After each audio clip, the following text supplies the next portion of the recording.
The telegram arrived on December 8, 1941, 24 hours after Pearl Harbor. It said 3 words that would destroy everything. Report immediately. Discharged. Private Daniel Inouye stared at it in his barracks.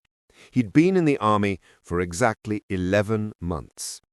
He was born in Hawaii. His parents were born in Hawaii. His grandparents had come from Japan 40 years before Pearl Harbor even existed. None of that mattered now. They were taking his uniform, his country, his identity. But here's what nobody expected, what the government couldn't predict, what would eventually force them to completely reverse their decision and create something that still stands as the most decorated unit in American military history. The men they kicked out refused to stop fighting. And if you think you know where this story goes, you're wrong. Because what happened next wasn't heroism in the way we usually define it. It was something stranger, darker, more complicated. And before this is over, you're going to understand why the U.S. government tried to bury these records for 30 years. Stay with me on this one, because the first twist happens before Daniel even leaves his barracks. The discharge never came. 3 days passed. Then a week. Other Japanese-American soldiers were being processed out hourly. Daniel kept showing up for duty. His commanding officer wouldn't look him in the eye, but kept giving him assignments. Something was breaking down in the system, and Daniel was falling through the cracks. He didn't waste it. While other Hawaiian soldiers of Japanese descent were being sent home in shame, Daniel volunteered for every dangerous assignment available.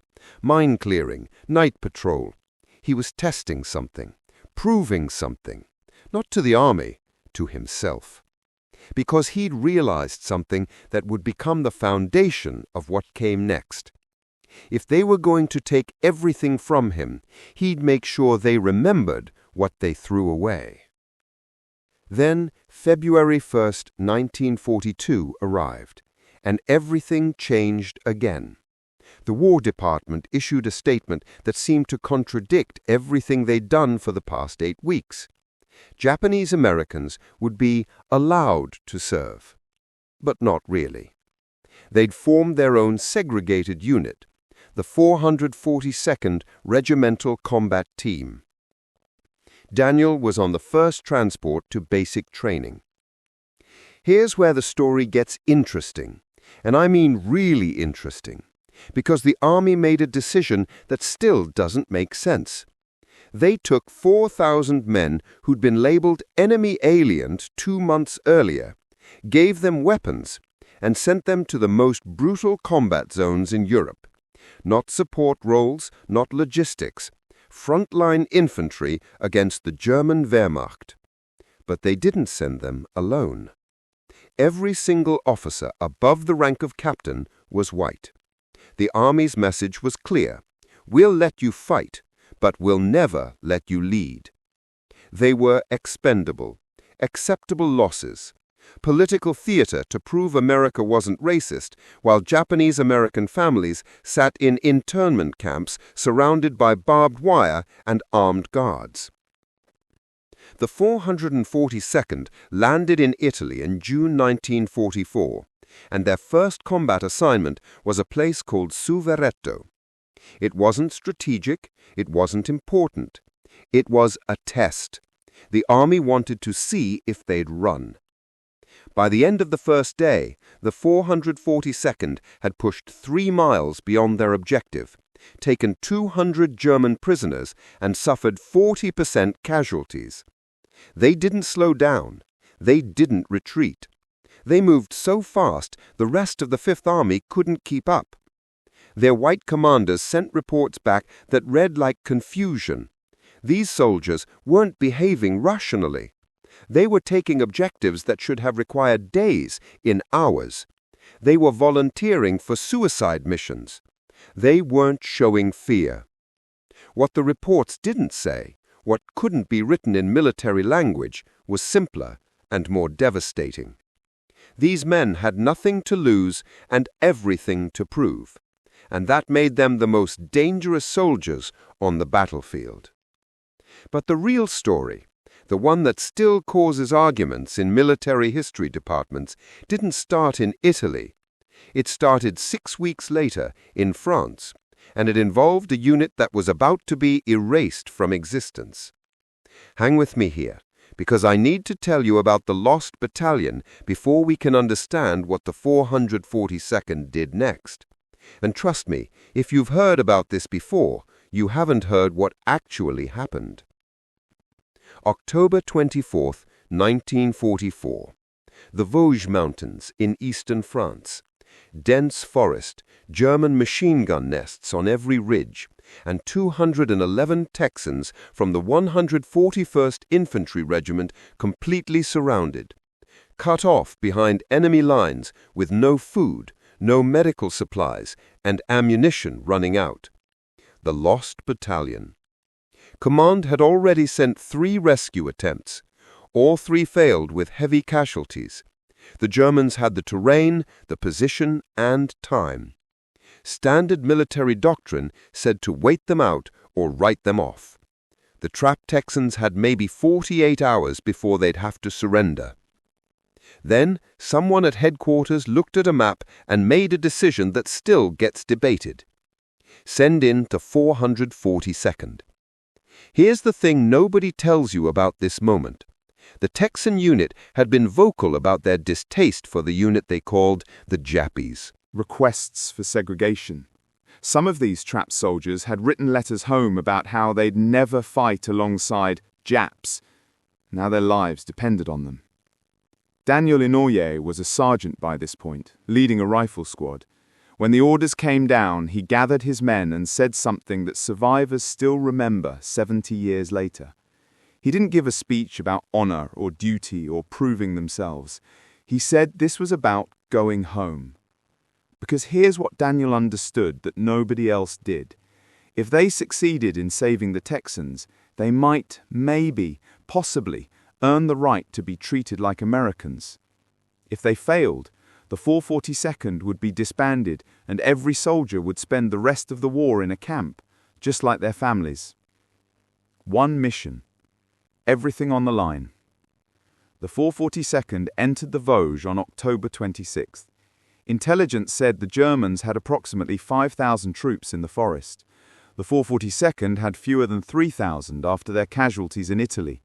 The terrain was vertical, visibility was 30 yards, and every tree could hide a sniper. They moved anyway. What happened over the next 6 days became the most costly rescue mission in American military history.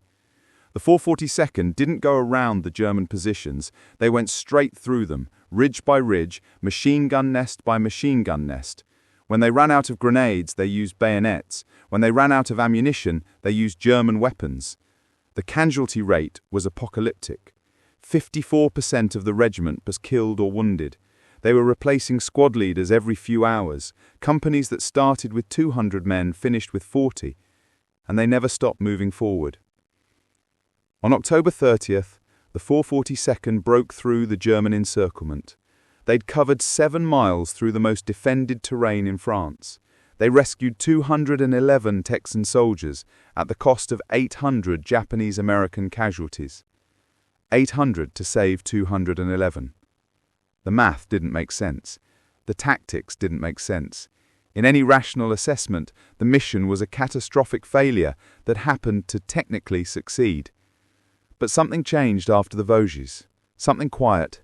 Something that couldn't be put in official reports. When the rescued Texans saw their rescuers, when they realized who had come for them, the complaints stopped. The letters home changed tone. One Texan sergeant wrote to his family, "I didn't think they were real Americans. I was wrong about everything." The 442nd had done what they set out to do. They'd earned it. Not acceptance, not equality, but something more valuable. Undeniable proof. The army tried to pull them off the line for rest and refit. The regiment refused. They had momentum. They had moral authority. And more importantly, they had families in camps who were watching to see if this sacrifice meant anything. So they kept fighting. And this is where the story gets strange, because what happened in the next 6 months wasn't about courage anymore. It was about something that made the army deeply uncomfortable. The 442nd started winning too much, taking objectives too fast, making other units look bad by comparison. By April 1945, they'd earned 7 presidential unit citations, more than any other regiment in Army history, 18,000 individual decorations, 21 medals of honor, although most of those wouldn't be awarded until the year 2000 because someone in the War Department kept blocking them. And here's the detail that should make you pause, the one that reveals what was really happening. The 442nd had a nickname among other Allied units. They didn't call them heroes. They didn't call them the Purple Heart Battalion, though they earned over 9,000 of them. They called them the Ghosts, because they'd shown up when they shouldn't exist, fought when they should have been in camps, survived when they should have died, and won when they should have lost. Daniel Inouye came home in May 1945. He'd lost his right arm in Italy, hit by 3 German rifle grenades while single-handedly destroying 3 machine gun positions. He'd kept fighting for an hour before his men physically dragged him to an aid station. The doctor said he'd been clinically dead twice on the operating table. When his transport ship docked in Oakland, still in uniform, with his medals and his empty sleeve, he stopped at a barber shop for a haircut. The barber looked at him for 10 seconds and said, "We don't cut Jap hair." This is the part of the story that doesn't fit the narrative, the heroic ending that never came, the recognition that took 50 years. Because what happened to the 442nd after the war was erasure. Not dramatic, not violent, just quiet removal from the story America wanted to tell itself. Their records were classified, their casualty rates were buried in bureaucracy. When the war documentaries started coming out in the 50s and 60s, the 442nd appeared for maybe 30 seconds, if at all. The most decorated unit in American military history became a footnote that most people never read. Daniel went to law school, became a senator, served for 50 years. He never talked about the Vosges unless someone asked directly. When they did, he'd say the same thing. We did what needed to be done. But here's what he told a high school class in 1998, speaking to Japanese Americans who'd never heard about the 442nd. He said, "They didn't want us to be soldiers. We became the best soldiers. They didn't want us to be Americans. We became undeniable Americans. And they still tried to forget us. So I'm telling you now, don't wait for permission to prove yourself. You've already proven everything. You were born proven." The 442nd was finally recognized in 2000. President Clinton awarded 21 medals of honor that had been blocked for decades. Most of the recipients were dead. The ceremony lasted 40 minutes. It got maybe 3 minutes on the evening news. But something else happened that didn't make the news. The families of the lost battalion, the Texan soldiers rescued in the Vosges, started a tradition. Every October 30th, they gather at the National Memorial Cemetery of the Pacific in Hawaii. They bring their children and grandchildren, and they visit the graves of the 442nd soldiers who died saving their fathers and grandfathers. They've been doing it for decades now, quietly, no press, no cameras, just families honoring families. Because here's what the 442nd proved, and why this story matters now, today, when you're watching this. Belonging isn't given, it's taken, not with force or demands, but with undeniable action that makes denial impossible. The government said they weren't American enough to be trusted. They responded by becoming too American to be ignored. And every single person who's ever felt like they have to prove themselves twice as hard, work twice as long, be twice as perfect, just to be seen as equal, knows exactly what the 442nd understood. You don't change minds with words. You change them by becoming so undeniably excellent that the truth becomes impossible to ignore. Daniel Inouye died in 2012, second longest-serving senator in American history, Presidential Medal of Freedom. His funeral was attended by the president and broadcast in Japan. The barber, who refused him service in 1945, never apologized, probably never thought about it again. But every year the families gather in Hawaii, and they remember. Not the refusal, not the camps, not the discrimination. They remember the 800 who gave everything to save 211. They remember the ghosts who refused to disappear. And maybe that's the real lesson here. Not that heroism gets rewarded, not that sacrifice guarantees recognition, but that some truths are so powerful they survive every attempt to bury them. They wait in classified files and forgotten records until someone decides to look. The 442nd didn't fight for glory. They fought so their families could leave the camps, so their children wouldn't have to prove they belonged, so that one day, maybe, the question of who deserves to be American would be answered so completely that it could never be asked again. They didn't quite succeed.